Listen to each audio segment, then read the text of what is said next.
കൊച്ചിയിലെ model sex racket കേസാണ് spot live ആദ്യം പരിശോധിക്കുന്നത്.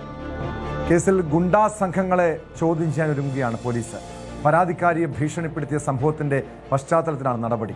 വിദേശത്തുള്ള പ്രതികളെ നാട്ടിലെത്തിക്കാനുള്ള ശ്രമങ്ങൾ തുടരുന്നതായി city police commissioner Kaliraj Mahesh Kumar പറഞ്ഞു. 3 സ്ത്രീകളടക്കം നിലവിൽ 4 പേരെയാണ് കേസിൽ ഇതുവരെയും അറസ്റ്റ് ചെയ്തത്.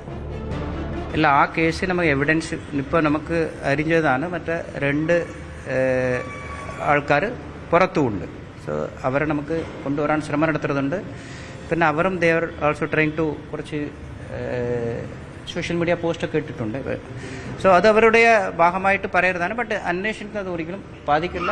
സോ അത് ഡിസ്റ്റർബ് ചെയ്യാനുള്ള രീതിയിൽ, ആരെയും ത്രെട്ടൺ ആയിട്ടുള്ള രീതിയിൽ ഒരു ലൈൻ ക്രോസ് ചെയ്ത് പോയാൽ കൃത്യമായിട്ട് നടപടി ഉണ്ടാകും. വിവരങ്ങളുമായി കൊച്ചിയിൽ നിന്ന് ഡാനി ഇപ്പോൾ ചേരുന്നുണ്ട്. ഡാനി, തുടക്കം മുതൽ തന്നെ ഈ കേസിന് തുടക്കം മുതൽ തന്നെ ഗുണ്ടാ നേതാവ് ഔറംഗസേബിൻ്റെ പേര് പുറത്തു വന്നിരുന്നു. അതായത് ഔറംഗസേബിൻ്റെ കാമുകിയായിട്ടുള്ള അലീന കേസിലെ പ്രധാനപ്പെട്ട ഒരു പ്രതിയാണ്. പക്ഷേ ഈ കേസിൽ നേരിട്ട് ഔറംഗസേബിന് പങ്കില്ലെങ്കിൽ പോലും ഇരകളെ, ഈ സെക്സ് റാക്കറ്റിന് ഇരകളായിട്ടുള്ള യുവതികളെ ഔറംഗസേബ് ഭീഷണിപ്പെടുത്തിയെന്നാണ് അവരുടെ പരാതിയിൽ പറയുന്നത്. കഴിഞ്ഞ ദിവസങ്ങളിലൊക്കെ ഔറംഗസേബിൻ്റെ ഇൻസ്റ്റഗ്രാം പേജുകളിലൂടെ ഔറംഗസേബ് പല വാദങ്ങളും നിരത്തുന്നുണ്ട്. ഇതിന് പിന്നാലെയാണ് ഇത്തരമൊരു പരാതി ഉയർന്നു വന്നിരിക്കുന്നത്. എന്താണ് പോലീസിൻ്റെ നീക്കങ്ങൾ? ഈ ഗുണ്ടാ നേതാവ് ഔറംഗസേബ് മാത്രമാണോ, ഔറംഗസേബിനെ ലക്ഷ്യമിട്ട് മാത്രമാണോ പോലീസിൻ്റെ അന്വേഷണമുള്ളത്? ടോമി, കേസുമായി ബന്ധപ്പെട്ടുകൊണ്ട് ഗുണ്ടാ ബന്ധങ്ങൾ തുടക്കം മുതൽ തന്നെ പറഞ്ഞിട്ടുള്ളതാണ്. പക്ഷെ പോലീസ് അത് സ്ഥിരീകരിക്കുകയും ചെയ്തിട്ടുണ്ട്. കാരണം ഈ പ്രതികൾക്ക്, പ്രത്യേകിച്ച് അലീനയ്ക്ക് ഈ ഗുണ്ടാ നേതാവ് ഔറംഗസേബുമായുള്ള ബന്ധം സ്ഥിരീകരിക്കപ്പെട്ടതാണ്. അവർ തന്നെ ഇദ്ദേഹത്തിന്റെ പേര് പരാമർശിച്ചുകൊണ്ട് തന്നെ ഭീഷണി സന്ദേശം പറയുന്നുണ്ട്. ഒപ്പം തന്നെ ഈ 1-ാം പ്രതിയായ ചോയ്സ് സിന്ധു, ആ സിന്ധുവിന്റെ ഗുണ്ടാബന്ധങ്ങൾ, ബിലാൽ, അങ്ങനെ ഇവർക്കെല്ലാം തന്നെ വളരെ വ്യക്തമായ രീതിയിൽ ഇവർക്കിടയിൽ ഒരു സ്വാധീനമുള്ള ആൾക്കാരെല്ലാം തന്നെയാണ്. അപ്പോൾ ഈ കാര്യങ്ങളിൽ ഇത്രമേൽ തെളിവുണ്ടായിട്ടും പോലീസ് ഇവരെ ചോദ്യം ചെയ്യാനുള്ള നീക്കത്തിലേക്കൊന്നും തന്നെ നീങ്ങിയിരുന്നില്ല.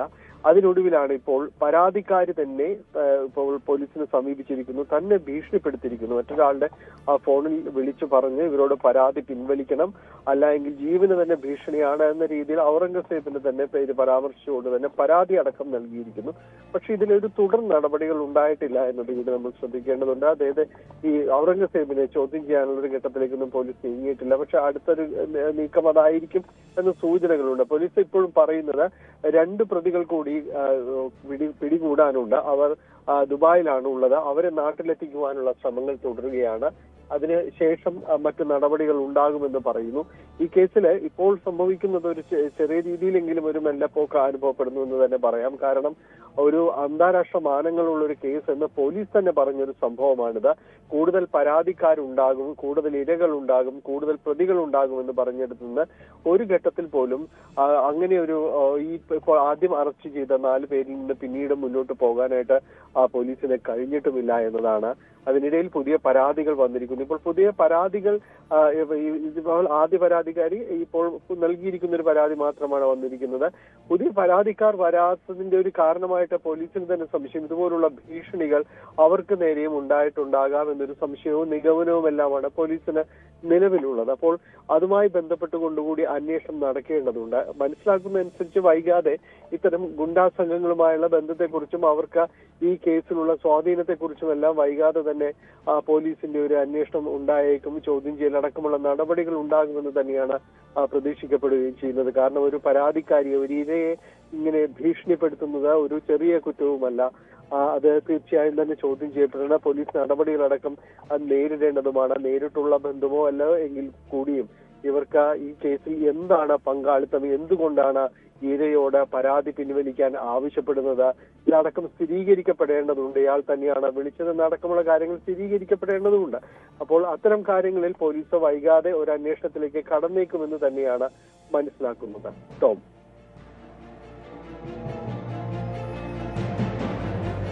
യെസ്, അതോടൊപ്പം ഈ വിദേശത്തുള്ള 2 പ്രതികളെ നാട്ടിലെത്തിക്കേണ്ടതുണ്ട്.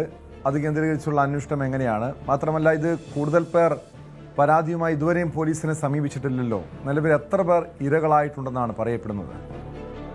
ടോം, ഇതില് വിദേശത്ത് ദുബായിലുള്ള ഷംന അതോടൊപ്പം തന്നെ റഹ്മത്ത് എന്നിവരെ അടക്കം നാട്ടിലെത്തിക്കേണ്ടതുണ്ട്. ഇതില് ഇവരെ നാട്ടിലെത്തിക്കുവാനുള്ള ശ്രമങ്ങൾ തുടരുന്നു എന്നാണ് പോലീസ് പറയുന്നത്.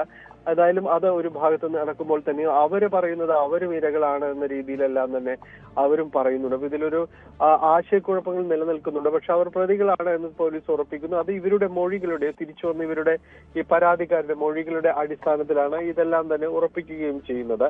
ഈ കൂടുതൽ പരാതിക്കാർ ഈ രംഗത്തേക്ക് വരുന്നില്ല എന്നത് തന്നെയാണ് ഇതിൽ നമ്മൾ കാണേണ്ട ഒരു കാര്യം. അത് എന്ത് കാരണം കൊണ്ടാണ് ഇത് ഇങ്ങനെ വരാത്തത് എന്നത് പോലീസിന്റെ കൂടുതൽ അന്വേഷണത്തിലൂടെ മാത്രമേ സാധിക്കുകയുള്ളൂ. ഇത്തരം ഭീഷണിപ്പെടുത്തലുകൾ കൊണ്ടാണ് കൂടുതൽ ആളുകൾ ഇതിൽ പരാതിയുമായി വരാത്തത് എന്നതാണ് മനസ്സിലാക്കാൻ കഴിയുന്നത്. ഇതിൽ കൂടുതൽ ഇരകൾ ഉണ്ടാകുമെന്ന് പറഞ്ഞത് ആദ്യ പരാതിക്കാർ തന്നെയാണ്. കാരണം തങ്ങൾ അവിടെ ഒരുപാട് പേര് ഈ രീതിയിൽ കണ്ടു. നിരവധി പെൺകുട്ടികൾ അവിടെയുണ്ട്. അവർ വളരെ നിസ്സഹായരാണ്, രക്ഷപ്പെടാൻ കഴിയാത്ത അവസ്ഥയുണ്ട്. അതിൽ നിയമം ഇടപെടണമെന്നതടക്കമുള്ള കാര്യങ്ങളെല്ലാം തന്നെ പറഞ്ഞിട്ട് പോലും കൂടുതൽ പരാതികൾ ഉണ്ടാകുന്നില്ല. ഇവർക്ക് അവരെ കുറിച്ച് വ്യക്തമായ വിവരങ്ങളില്ല. ആരൊക്കെ കുടുങ്ങിയെന്നത് സംബന്ധിച്ച് വ്യക്തമായ വിവരങ്ങളില്ല എന്നുമാണ് ഇവർ പറയുന്നത്. അപ്പോൾ നിലവിൽ ഇവർ പറയുന്ന ഈ പ്രതികൾ എന്ന് പറയുന്ന ഷംന അതോടൊപ്പം തന്നെ റഹ്മത്ത് എന്നിവരെ നാട്ടിലെത്തിക്കണം. അതിനുശേഷം പോലീസ് അവരുടെ കൂടി ഒരു ചോദ്യം ചെയ്യൽ പൂർത്തിയായാൽ മാത്രമേ എത്ര ഇരകൾ അവിടെയുണ്ട്, ഇവർ പറയുന്നതിലെ വാസ്തവമുണ്ട് എന്നതടക്കമുള്ള കാര്യങ്ങൾ വ്യക്തമാവുകയുള്ളൂ. ടോം.